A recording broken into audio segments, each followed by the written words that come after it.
Родителите на околу 50 дечиња мака мачат за да ги запишат во едно од двете градинки во Штип. Недостаток на кадар е причина да се создаде и листа на чекање.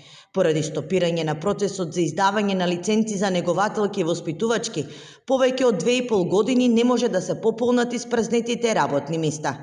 Во двете градинки недостасуваат околу 80 негователки, воспитувачки како и технички кадар.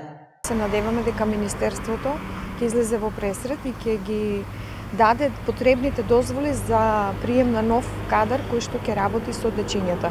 Бидејќи мораме да нагласиме дека во последните 2,5 години не беа дадени ниту една согласност за вработување на кадар кој што ни е неопходен во градинките и покрај тоа што голем дел од вработените заминуваат во пензија, меѓутоа местата не се пополнуваат.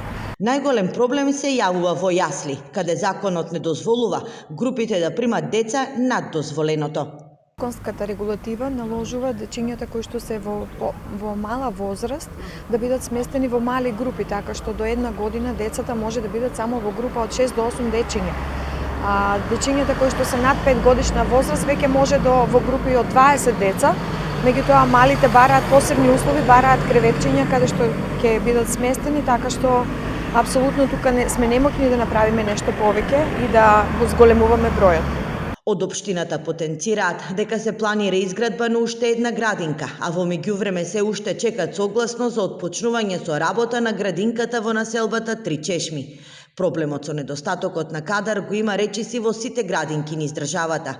Се претпоставува дека се потребни над 1000 негователки, воспитувачки како и технички кадар.